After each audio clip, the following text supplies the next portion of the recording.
The Rotary Club of Jasper is proud to host today's event and discussions from our elite panel of experts. Rotary started in Chicago in 1905 and today includes clubs all over the globe with over 1.2 million members, including our very own Rotary Club of Jasper. Rotary is a civic club made up of people who are passionate about serving others and making things happen for their greater good by creating partnerships and aligning resources through our various personal and professional networks. Rotary is for people just like you, professionals, retirees, youth, anyone who is passionate about making a difference in the community. Internationally, Rotary is committed to promoting peace, fighting disease, providing clean water, sanitation and hygiene, helping mothers and children, supporting education and growing local economies. In Du Bois County, you may know Rotary for our annual Athena Leadership Awards, our clay shoot held at OFS Cool Springs, or through our high school club at Jasper High School called Interact. We are also known for many grant projects where our partnerships have included the local Parks Department, TRICAP, the Department of Natural Resources, our local churches, Memorial Hospital, where we're providing a month's supply of diapers and a children's book to the parents of over 1,000 babies. And most recently, the Tri-County YMCA by providing Safe Sitter certification free of charge. As you can hear, the Rotary Club of Jasper is a club of action and service. Today's program is part of our efforts to support education and growing local economies. If you are passionate about serving others, I invite you to find our club and find out how you can get involved. You can contact us through our Facebook page at the Rotary Club of Jasper. Next, I would like to thank our gold and silver sponsors for today's program. Thank you to our gold sponsors, Eagle Crest Financial, Freedom Bank, German American Bank, Kimball Electronics, Meyer Distributing, Old National Bank, Springs Valley Bank and Trust, WBDC, WJTS, WITZ, WQKZ. And thank you to our silver sponsors, Hoosier Hills Credit Union and OFS. I'd also like to mention a special thanks to Rotarians Derek Budd and Nick Stevens for coordinating and organizing today's event. Lastly, I would like to thank our esteemed panelists for giving their time today to educate and enlighten us. We greatly appreciate you being here and your willingness to share. Leading our program today is Derek Budd. Derek, I invite you to come forward to introduce our finalists. I'm still in the Athena banquets. And we are down one panelist. Thank you. And by the end of the evening or day, it'll just be one. Yeah.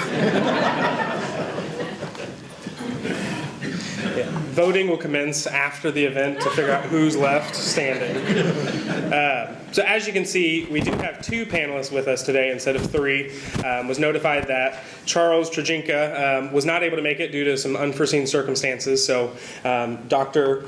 Bill Whitty and Dr. Tim Slaper will be covering his portion. So I don't think anything will be missed at all, but we do think of Charles and hope he can join us again in another year.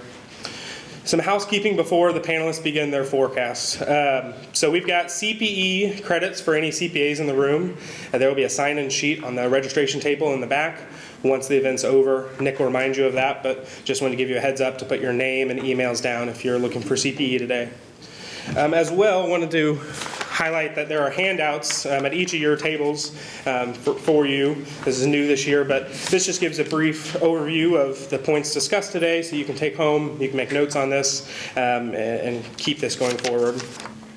And then lastly, there will be a period of question and answer, Q&A, following the event, or following the panelist forecasts. Nick Stevens, another Rotarian, will be leading that. So as you're listening to the forecast, if there's any questions you have, feel free to jot it down or keep it front of mind, and hopefully we can get to it after all the panelists are done. So with that, I'd like to invite Dr. Bill Whitty up from the Indiana Business Research Center to talk about the U.S. and international outlook. Thank you, Bill.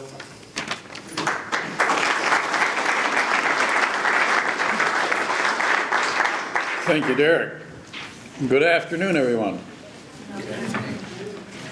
I've been here before. I think quite a few of you probably know that. The last time was February a year ago, 2020. Okay, and when I started to prepare for this morning, I have a folder that says Outlook panel on it, and first thing on top was my notes from Jasper. So I looked at those, and what I said was that, what I started with was that the year before, which would have been February of 2019, I began by saying that we were flying blind economically when it came to the U.S. economy, because Congress and the President had mutually decided that it would be a good idea to shut down the government. You may remember that. That was a spat between Congress and Trump. And little did I realize when I recounted that within a couple of weeks, Congress and the President would decide that it was a good idea to shut down the entire economy. A bad idea both times, I think. A lot has happened since then. A lot on the policy side.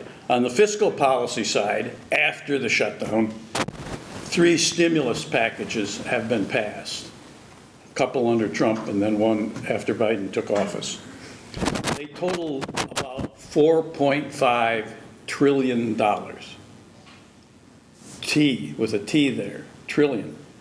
4.5 trillion works out to about $13,500 for every person in the United States. Think about that if you say you got a family of 4. And another 1.2 trillion in this infrastructure package that was just passed. Now that's a 10-year package, so that's really a much smaller event in terms of fiscal policy. On the monetary side, the Federal Reserve, almost immediately after the shutdown was put in place, dropped short-term interest rates, which they had been raising, to essentially zero, to between 0 and 0.25%. And they also began buying securities. They call that quantitative easing. The program they've been on amounts to buying $120 billion every month. Most of them Treasury securities, but a pretty good chunk mortgage-backed securities.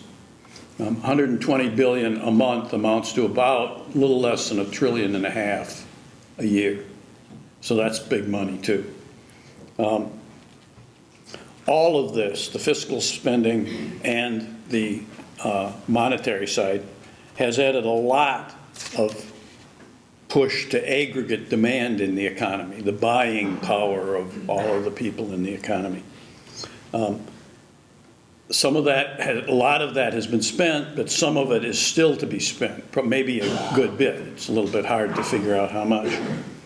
At the same time, of course, the shutdown and the unintended consequences that have come out of the shutdown and the restart process have significantly impeded aggregate supply in the economy, reduced the supply, the amount that the economy is able to produce.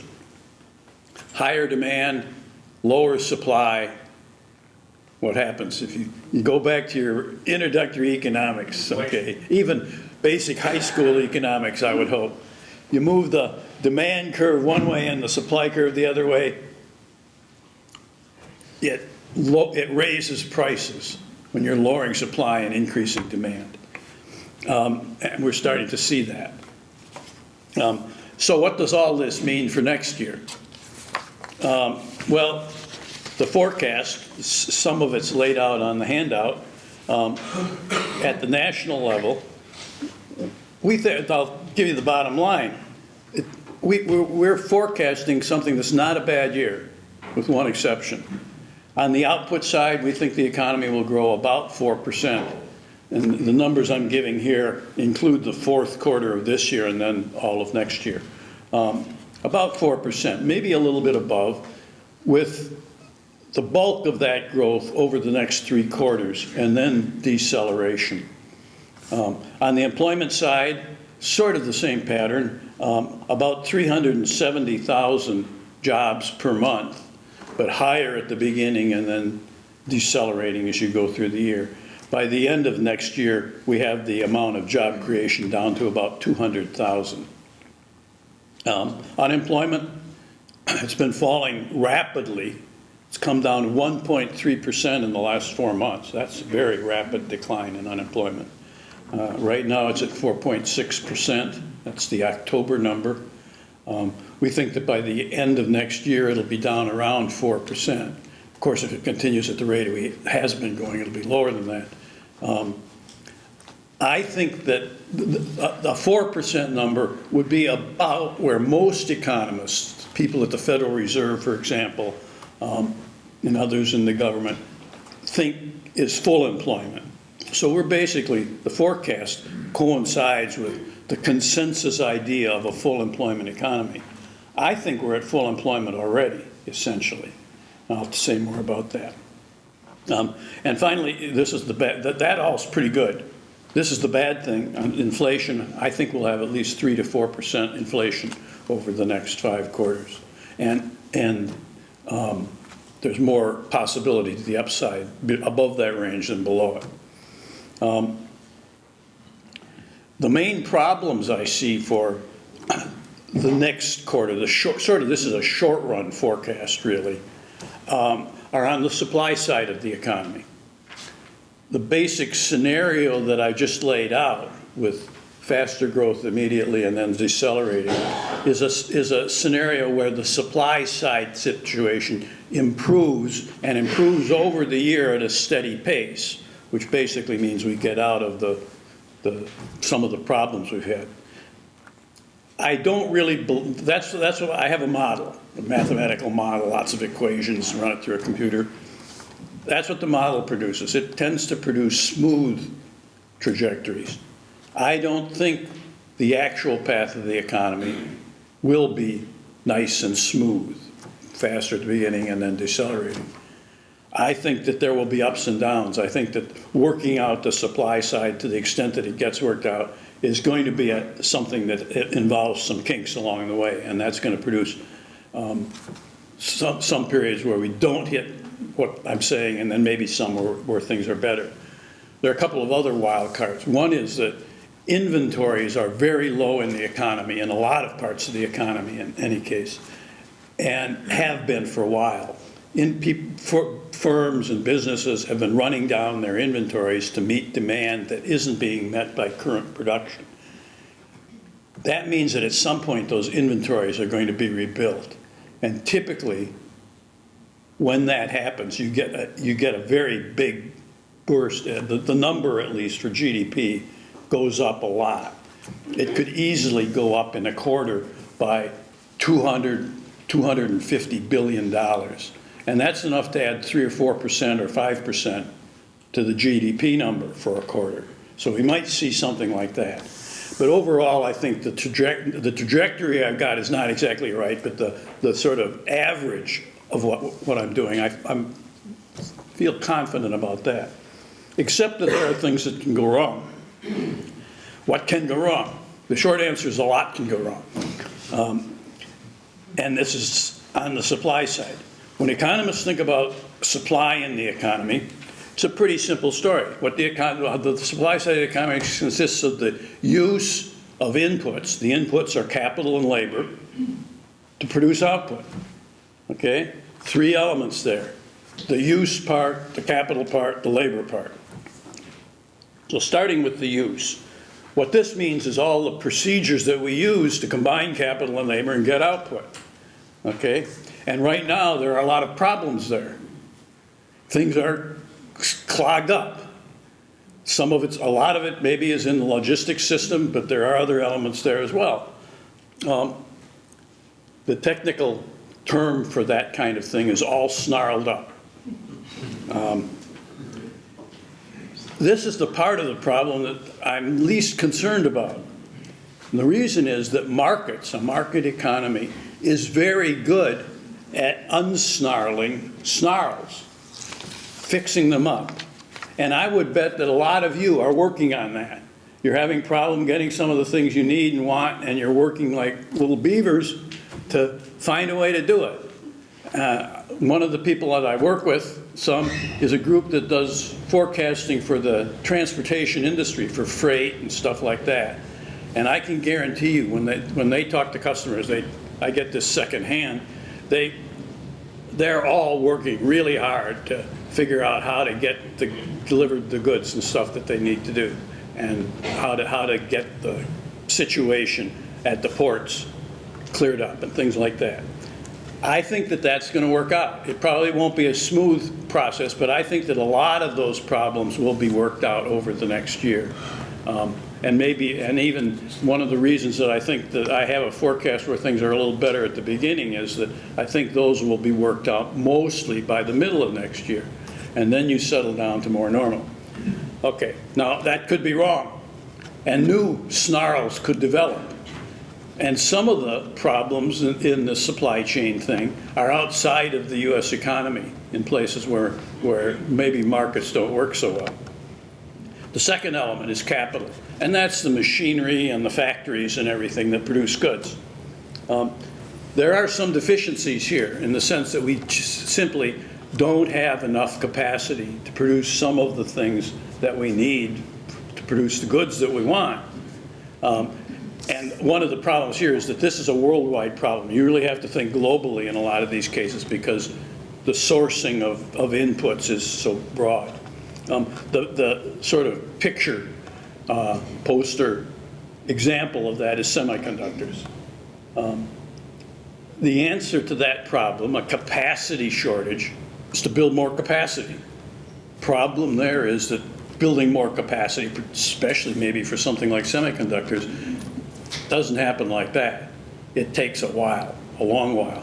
A fab, which is what they call the factories that produce semiconductors, is really a big and very expensive operation. And it takes 2 or 3 years to put one in place at least. But there's lots of things going on there. Ford Motor Company announced this morning that they are going to be getting into the semiconductor production business in cooperation with somebody else. Okay, that will probably involve building new capacity. I own some stock in Intel. Intel has a huge program to build new plants here and abroad, both. The biggest semiconductor producer in the world is a Taiwanese company, and they've announced a program that involves something like $500 billion worth of new factory production. So that will work itself out, but that's out there somewhere in the future. We won't get much help there over the next year. And then the third component, and the most important one, the one I'm going to spend the most time on, is labor. The U.S. has a significant current shortage of labor. It's hard to find almost any business you go into that doesn't say that they're hiring. Okay, my marker, it's at the looking at the low end of the labor market. I like to eat lunch where I can read my Wall Street Journal in complete peace with no one that bothers me, where I can get the food quick and cheap, and then I don't have anybody that bothers me after that. Well, that means fast food. That's the only kind of place that's like that. You go into a regular restaurant, the waitress is always coming around, or waiter, and so I like to eat at fast food places. But it's been really hard the last year and a half because their lobbies, their dining rooms are closed. Now, it got better for a while, sort of last spring. Several of the ones that I eat at in Bloomington opened up their lobbies, and so I sort of went back, not quite normal, but then the last couple of months they've been shutting their lobbies again. But it's not because of COVID and worries about that. It's because they can't find the people to simply staff that. You need somebody to be at the counter taking orders, and you need somebody else to serve, maybe the same person to clean up the dining room a little bit. They don't have the help to do it. And it looks to me like that situation has worsened rather than getting better. Now that's very anecdotal, but I think there are statistics. If you look at the labor force, that's the number of people that are basically in the labor market, either working or looking for work, and compare it to the trajectory that I talked about a year and a half ago when I was here in February. I probably didn't talk about it much because it wasn't very interesting, I didn't think. Well, if you compare it to the trajectory I had then for the growth in the labor force, right now the number in the labor force is about 5 million below what I was projecting a year and a half ago. And that was a part of my forecast that I had a lot of confidence in then. So that's an unintended or unexpected consequence of the shutdown process and the COVID experience. The question is why do we have this loss of labor?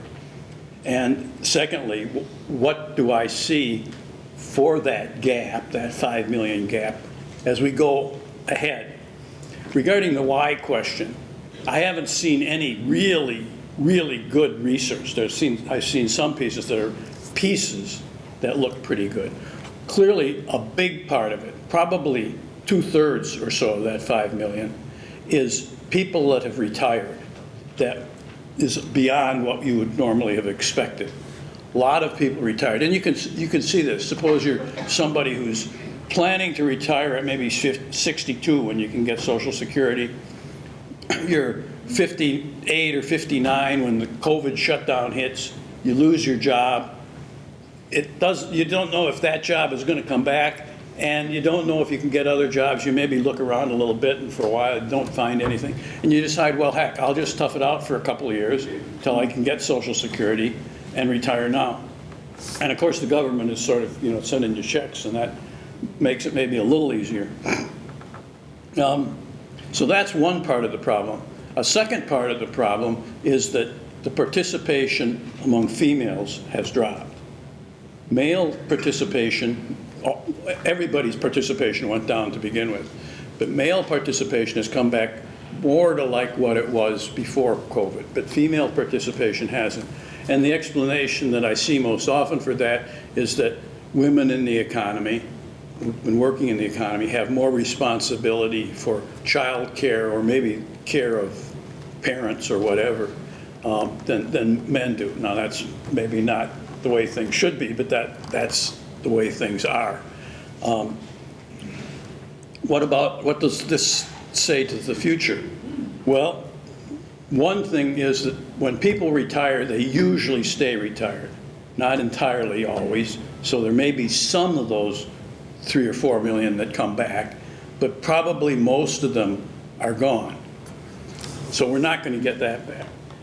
And then regarding the female side of it, there was a lot of talk that once schools opened up, things would improve, but they haven't. If you look at the participation rate overall, but also for various categories, it's been almost completely steady at a rate significantly below where it was pre-pandemic for the last 16 or 17 months. That's a pretty long stretch of stability. And a lot of things have changed that before they changed, economists said when they did change, it would make things better. It hasn't seemed to affect it. So I'm coming to the conclusion, and this is what's in my forecast, that we're not going to get a lot of that 5 million back. My model produces some increase in the participation rate overall, but it's a small increase. It gets us back about 1 million or 1.5 million workers. Okay, that's a small chunk of 5 million. That means to me that we're going to be in an economic situation where we're going to face labor shortages for an extended period. It's not going to be something that's temporary. It's going to be something that's basically endemic and will require significant effort to work around.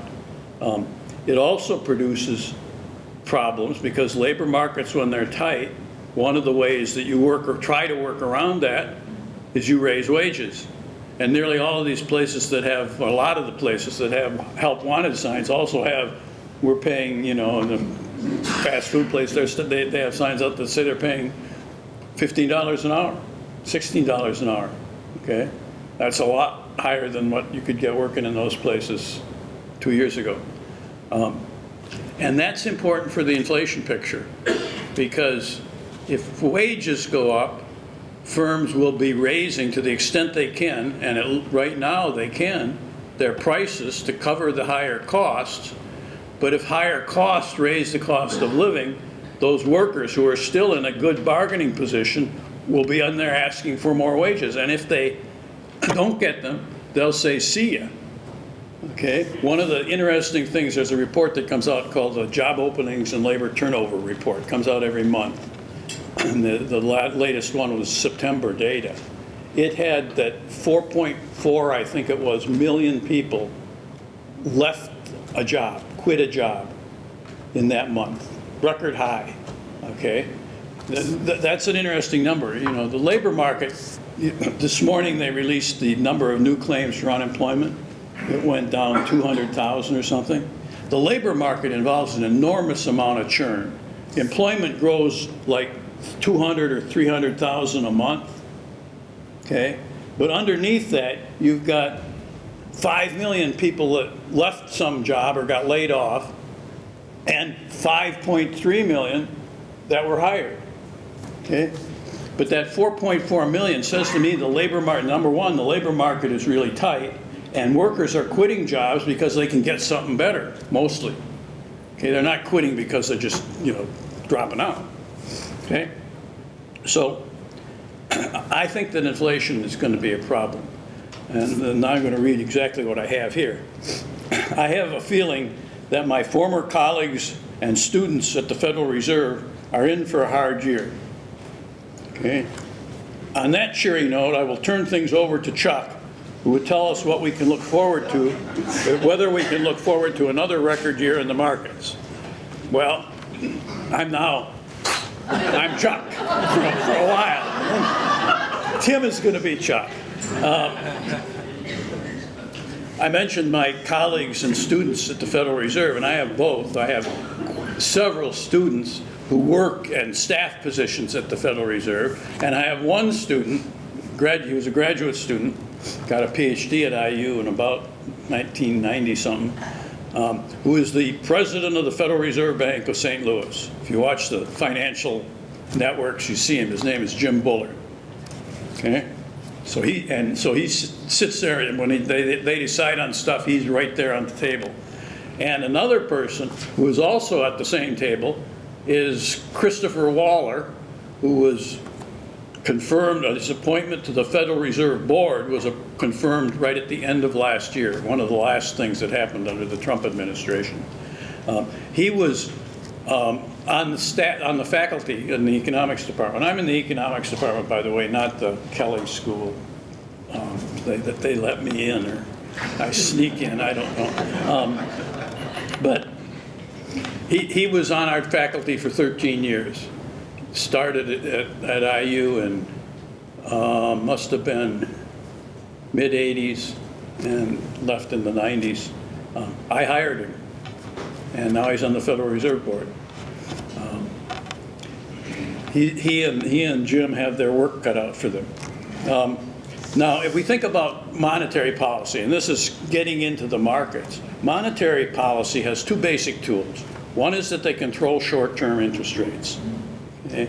And they do that basically by controlling them. They determine what they want the federal funds rate to be, and that feeds into all short-term interest rates. And secondly, they can purchase securities, which adds to the size of their balance sheet. Both of those have the effect of increasing liquidity in the economy. If short-term interest rates are really low, if you've got any kind of a credit rating, it makes it easy to borrow at really attractive rates. And buying securities, they buy the securities and pay for them essentially with new money, or at least new money for the banking system. So they add liquidity to the banking system.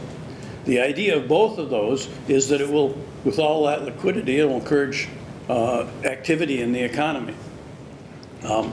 Now, in the situation we have been facing, people didn't really need that liquidity. There was already plenty of liquidity, and the government is, for ordinary people, is sending them funds, you know? So they don't need to run up their credit cards or anything. They can just spend the checks that the government has sent out every couple months. So what happens to all that liquidity? What happens to it is it goes into the financial markets and filters into everything.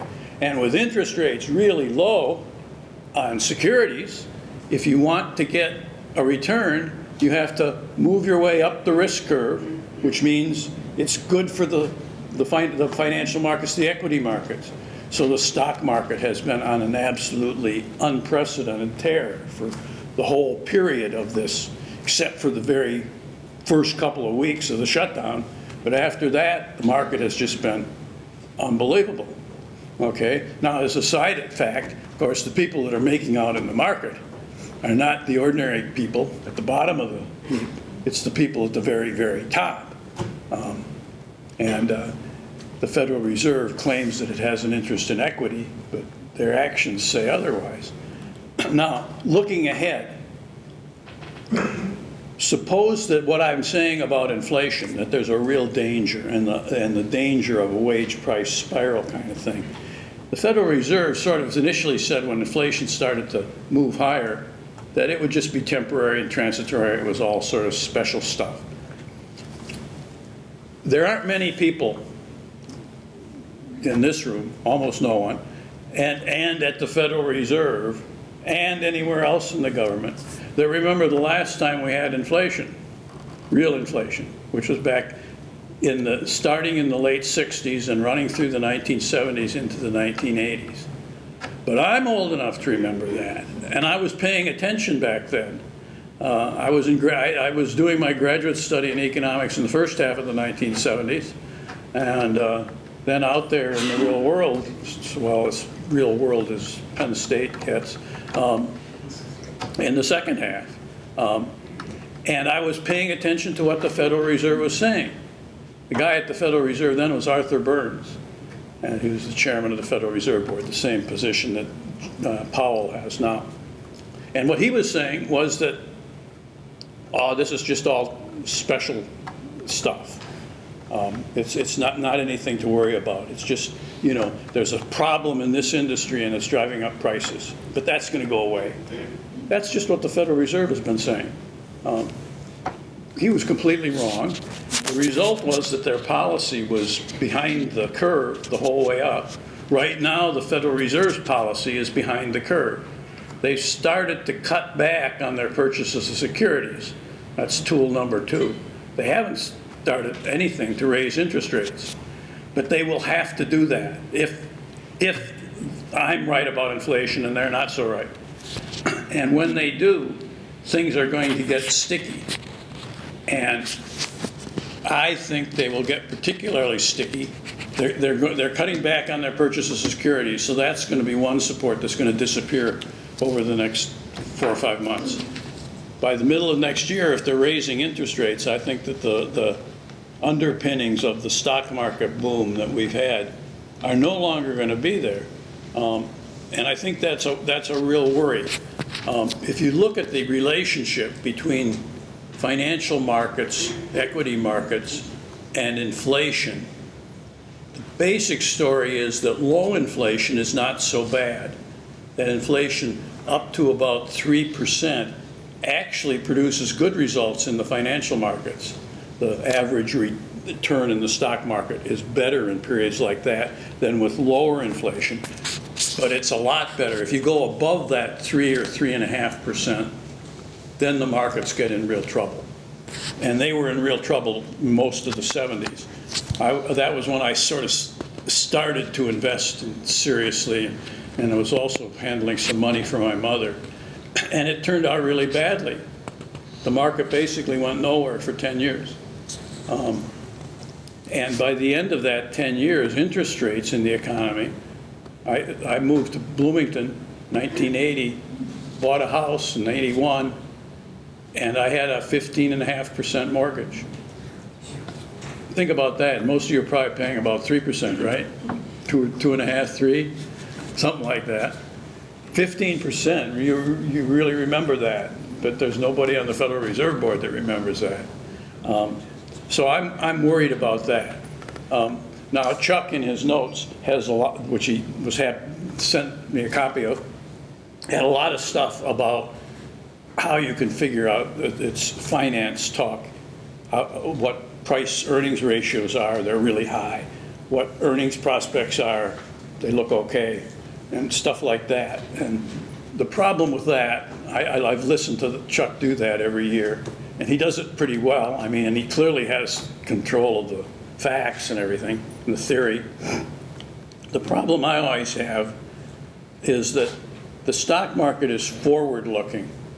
So anything like that that's based on concrete information that you know and everyone else knows is already in the market. What happens next year is going to be based on things that aren't widely expected. I don't think inflation is yet widely anticipated, and consequently it's not baked in. There are other things, I'm sure, that I haven't thought about that are not widely anticipated, that aren't baked in. So he says in his notes that he expects another positive year in the market, but probably not as good as the average gain on equities over our history, which is about 7% after inflation. I certainly agree with that. I don't think it'll be that good. But I'm skeptical. I wouldn't be surprised, let me say, if it's not good at all.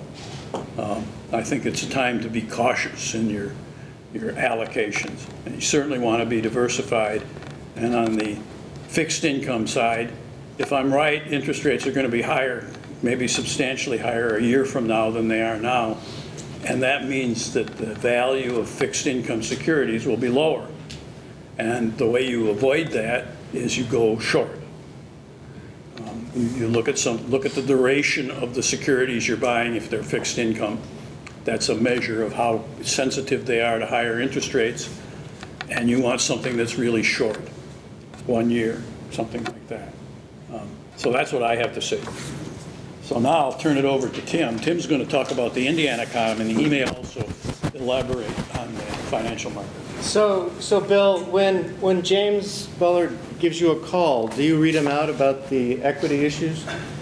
He doesn't give me calls. Although I run into him, every couple of years, and he listens to what I say. I don't think he acts on what I say, but maybe he does a little bit, I don't know.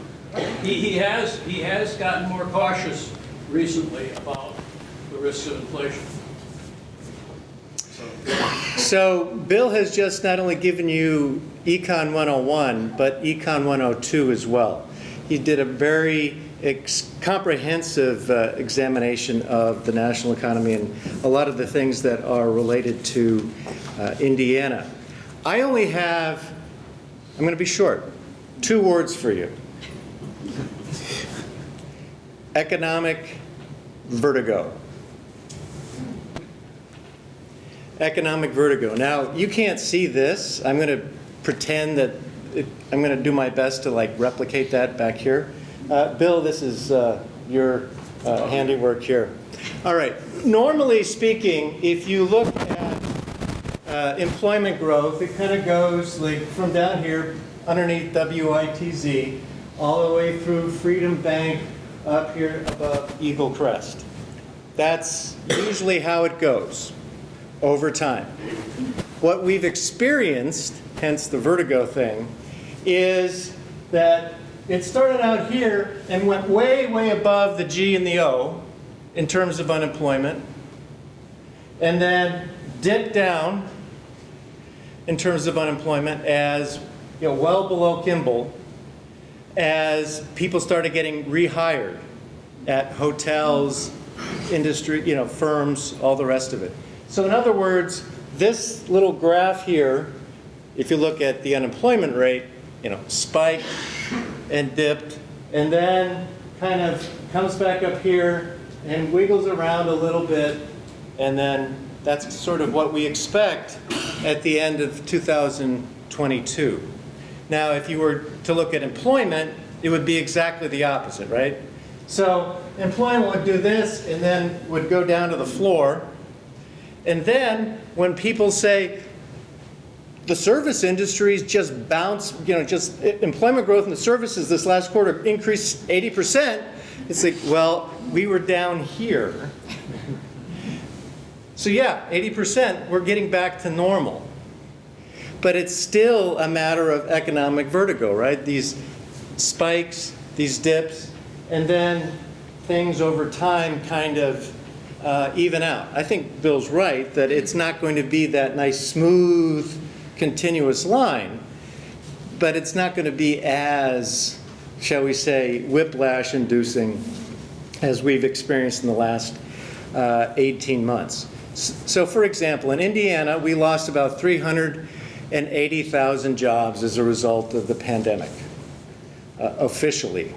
And we got back about 64% of those as of the last time we've measured employment. So we're back to about, we recovered about 250,000. And we would expect that pretty much by the end of next year, that's the end of 2022, not 21, that we would be back to kind of our pre-pandemic forecasts. Now that would be lower than what we might have expected, but that's plus or minus. We would expect to be back close to where we were before. Now, we would expect that service industries, that wouldn't be any surprise, whether it's restaurants or business services, would account for about 8% of that increase in jobs. What's interesting, and I think Bill would agree with this in terms of sectors, is we were really surprised at the healthcare sector. That, everybody's getting sick, they're going to need healthcare services. But the thing is, the healthcare people that we're servicing, they were pretty much attending to COVID cases, and the staff, receptionists, the nurses' aides, all the rest of it at offices, they didn't have anything to do because nobody could come in for an examination to see if you needed shoulder surgery or something like that. So we're going to see some increases in the healthcare sector as well as personal services. And kind of to reinforce Bill's point, the labor market participation rate in Indiana dropped just like it did in the U.S. And we have still about 60,000 people they're on the sidelines. They're just not in the labor force anymore. That could be because of retirements. It could be just because they gave up. It could be, as Bill mentioned, it could be women that decided, it's not really worth it. I'm just going to stay home and hang with the kids. And so they are on the sidelines. So is that a bad thing? Yeah. I mean, that contributes to the, shall we say, supply side lack of ability to produce the items, the services that we need. So the things that I guess I wanted to reinforce are related to supply chains. We're a very manufacturing intensive state, right? And in order for us to make stuff, we need parts and materials. And I think there's something like 24 commodities based upon the ISM, the Index of Manufacturing, that are in short supply. So that's going to put price pressure on things, as well as it's going to constrain the ability to produce items in the state. And then when you combine that with our labor force participation rates, as well as transportation, we have lost in the United States some 80,000 truck drivers. So that also constrains our ability to supply our manufacturing, and as well as agriculture and other important components of our economy. And then, if you consider human behavior, and I think that's a lot of what we're going to see, the ripple effects we can't figure out. But humans behave in peculiar ways. Would you say that? I would say I behave in peculiar ways. My kids will tell you that, for sure. But we respond to things that are not necessarily constructive. And I'm going to give you an example. How many people remember the Millennial Bridge in London? You remember hearing? There was a Millennial Bridge that was built in London. You trust me on that? Okay. All right. When it opened up, thousands of people wanted to cross it. It was a big deal, right? It was the Millennial Bridge. And what happened? The bridge started to sway. The bridge started to sway. And what did people do when the bridge starts to sway? You're on this bridge. Well, most people don't jump off, but you try to get your balance, right? I mean, normal biped. Okay, if the bridge is swaying this way, I'm going to counterbalance that way. That made it worse. That made it worse. And this is the whole notion that human behavior, sometimes we're trying to do something that's good for us, like, oh, wow, inflation is coming. I want to buy that bicycle or that basketball hoop now because it's going to be more expensive in the future. That's going to pull that demand up, which is going to do what? Be inflationary. So sometimes our human behaviors for our individual self-interest don't necessarily, shall we say, help in the aggregate. So the human behavioral elements that are being captured on a weekly basis by a census survey on why is it that you didn't go to work? Have you looked for a job? Why didn't you look for a job? Are you worried about COVID? Are you worried about the vaccine? What are you worried about? And this is kind of an unspooling of the things that are potentially constraining the members of the labor force from entering, from getting those jobs that are in abundance. I mean, Bill told you about one instance. I went with my family to a fast food joint outside of Spencer a couple weeks ago. 2 people were working. It took 15 minutes just to take the order. Another 45 to fulfill it. I said, it'd be faster if we just drove home and I could make you something. No, but I'm hungry now. Okay, but you see where I'm going with that. I mean, the poor cashier not only had to do the cashiering, but also the drive-through stuff, as well as help the cook in the back. And he said, I'm sorry, I can't take your order right now because the screen only fills up into like 20 orders. After that, the first one falls off and I can't fulfill that order. So, I mean, the poor guy really, really was working hard, but that labor shortage kind of really had an impression on my kids as well as myself. So some other things, and I think this element might be of interest for a place like Jasper, because I would expect that there would be a lot of relatively small business owners. And one of the questions I have is, to what degree would this pandemic have affected small businesses? A lot of small businesses don't have the financial cushion that a large company would have. And if you're a boomer and suddenly your floral business just collapsed, what are you going to do? You know, succession is a difficult thing to do, period. You add in a pandemic, you add in a business that's pretty much dried up, you're just going to go, you'll step back, you put out a little sign that says closed, then you won't come back. And I think that really would have negative ramifications and ripple effects for communities here and in Indiana as well as across the country. So I'm going to conclude. I don't want to. Let's entertain some questions.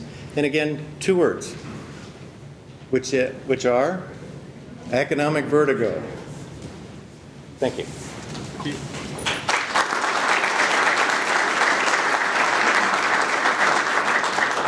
Well, with that being said, we'll entertain some questions. Let me see what time it is here. We've got a few minutes for some questions, so. Yeah, I've got a question about, we keep hearing about all the inventory that's sitting on cargo ships off the ports. What effect do you think that's going to have when that all finally comes into the U.S. and eventually gets distributed? Is it going to knock prices down? Will it lower inflation? Just short-term, long-term, what do you think the impact of that would be? Yeah, the question was about all of the inventory that we hear about that's sitting off Palm Beach and LA ports. What happens when they, as I was saying, they probably will, when they work that out and get those ships unloaded? And that's a good question. One possibility, and I think the one that sort of underlies the the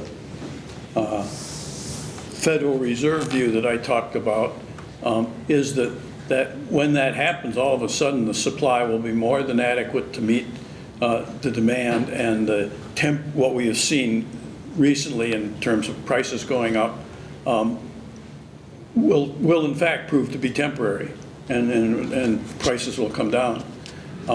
And that, I guess that's possible. The thing that worries, two things worry me there. One is that a lot of the inflation we're seeing now I don't think it's really involved in the stuff that's sitting off there. You know, I don't do a lot of grocery shopping, but I do some. And a couple of times in the last couple of weeks, I've really gotten sticker shock. You know, I look at something, I say, gee, that's really costs a lot more than I remember. And meats, for example, things like that. And that I don't think is involved so much in this stuff. I'm not sure, I don't entirely understand why, but, and another area is housing prices. Housing prices in the inflation statistics that we see are all made up numbers. They aren't real numbers, they're estimates of what it costs to live in a house, say. And they haven't gone up a lot, but everything I read anecdotally about housing costs lately is that they're rising like crazy. Certainly to buy a house, the prices are going up like crazy. And I think that what will happen is that will gradually feed in. And so that's going to make the actual inflation numbers look a lot worse over the next few months than people are expecting. And that again, it brings up the kind of thing that Tim was talking about. If people start to see reports on the news, inflation just came in and it's 6.5% over the last year, and the last 3 months is 8% and stuff like that. That I think that just psychologically that has an effect. It will make people feel poorer. It will cause them, and this is one of the things that I learned in the 80s. You know, if there's something you know you're going to want to buy, you buy it. If you find anything that you think is a halfway reasonable price, you pay it. You don't think, well, if I wait, I'll find a better deal, because by waiting you just screw yourself. But then I've forgotten that the story lately, the last 10 years, has been, you don't have to worry. You know, you can really wait until you see the really good price, a sale price or something. I think a lot of people act like that, but if they then learn, they get caught a couple times, then it starts to feed on itself. So that's what I'm worried about. Now, regarding the ports, you know, you're seeing progress there. I think, although I'm not sure, I think the number of ships has been coming down. I think it was over 100, and I saw a number in the 70s. So they're working that out. There again, a big part of the problem is the labor problem. The port capacity has some limitations. But they have the limitation to unload the ships. The problem is they don't have any place to put the containers. The containers, if it's working smoothly, are loaded right onto trucks as soon as they come off the ship, and the trucks take them to an assembly area where they're reloaded onto trucks that will take them across country or onto rail cars or whatever.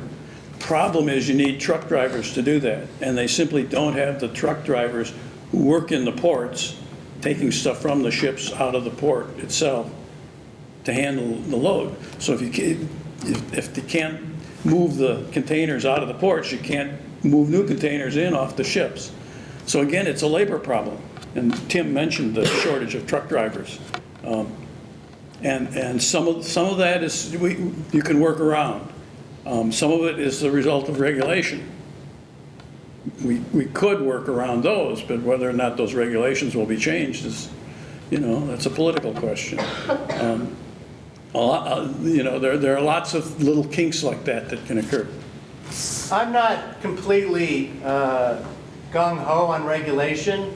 but do you really want a crane operator working 14 hours straight?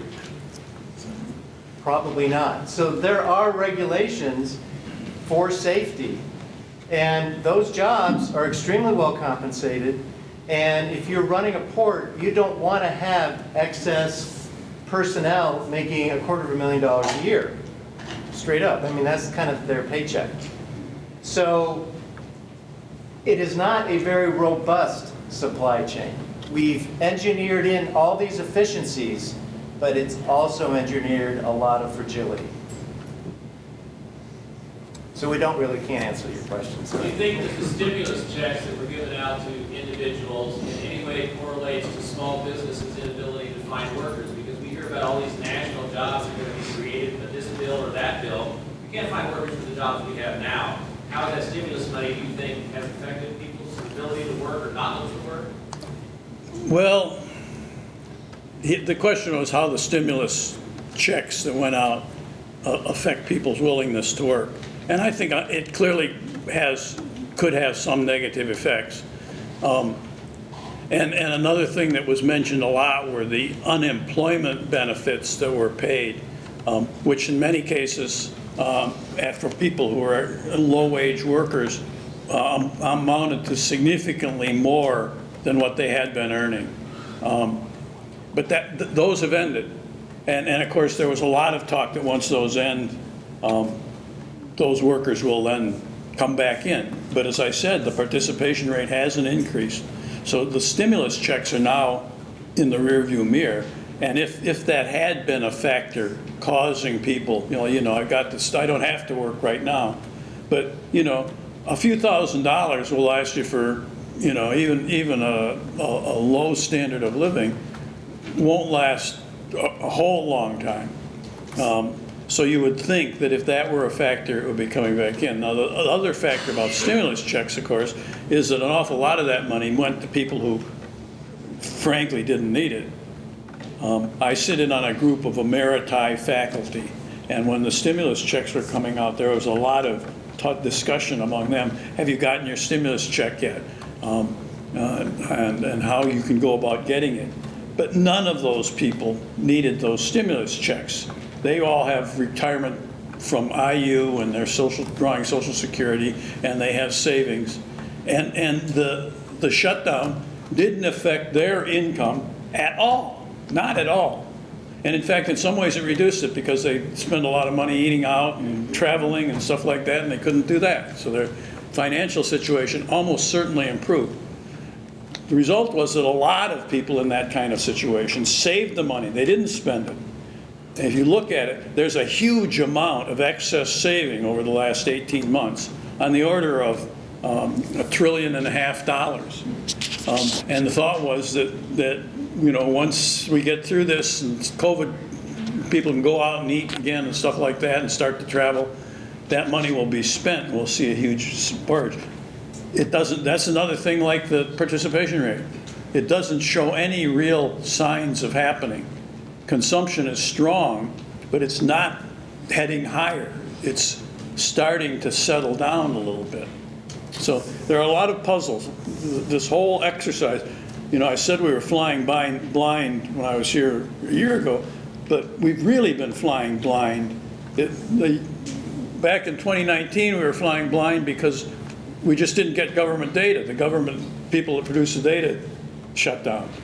But lately, we've been flying blind because we get the data, but the data is completely out of line with anything we've ever experienced in our history, or anybody has ever experienced in history. So you don't know what the hell it means. And things like this participation rate change or not change, and the saving rate, and the inventory sitting offshore, and all of that, it's totally unprecedented. So I can sit up here and talk, but, it's all guesswork. And I don't think my guesses are much better than anybody else's. Darren, and this will be our last question. Thank you. I will ask a question regarding interest rates. You mentioned the inflation rate. We're looking at 3 to 4, maybe even higher percent. Those higher inflation rates are going to drive long-term rates, such as mortgage rates that many of us are interested in. What kind of limit do you see? Hopefully you're not going to tell me 15% like back in the day. But what would be a reasonable area that we could see rates go up? And part two of the question is, how's that going to be correlated to the housing market? We're seeing housing prices just everywhere going through the roof. Yeah. Is that going to slow that down and create more inventory? Yeah. So those are. Well, I think that he asked about interest rates and the fact that if inflation goes up, longer-term interest rates should go up. One of the puzzles lately, so it's sort of the last 4 or 5 months, as inflation has been going up and the numbers have been getting worse, long-term interest rates really haven't been moving at all. Anything from 10 years up, it's pretty much where it was a year ago. And that's a puzzle. That's another one of these things. Well, what the hell does that mean? Does it mean that, one thing it means is that the financial markets think that the inflation is temporary and that looking out 5 years, it's going to be back down where it was before. That's certainly, and that's probably what Chuck would conclude. Another one is that the financial markets just haven't figured out what's really going on. And as to how high interest rates can go, well, you know, interest rates ended up in the 80s at double digits for mortgages and everything else.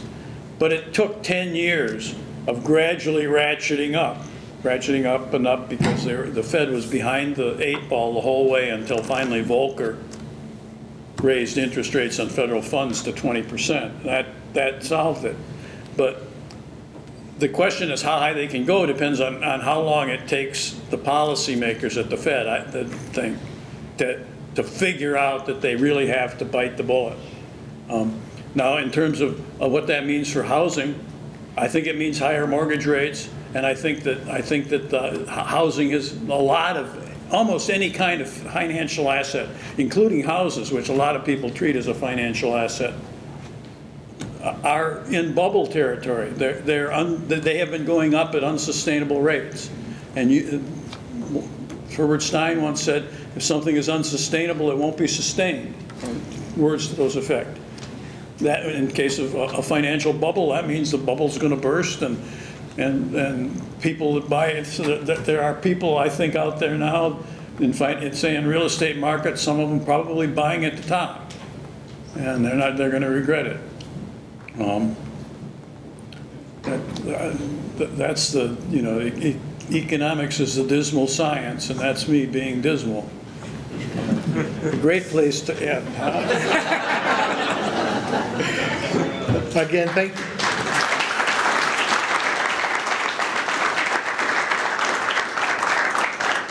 We want to thank you both for being here and providing us the insight of things to look for here in the future for 2022 and beyond. Also want to thank our sponsors, our gold sponsors, Freedom Bank, German American Bank, Springs Valley Bank and Trust, Eagle Crest Financial, Kimball Electronics, WITZ, WQKZ, Old National Bank, WBDC, WJTS, Meyer Distributing, our silver sponsors, OFS Brands, and Hoosier Hills Credit Union. With that, there's a few other things we need to talk about. If you are needing your CPE credits, that registration will be at the registration table. Please sign in. Kenny, with his hand up, will be the one back there. Just let him follow Kenny and he'll get you taken care of. And for everything else, again, thank you all for being here, and we look forward to seeing you in the future.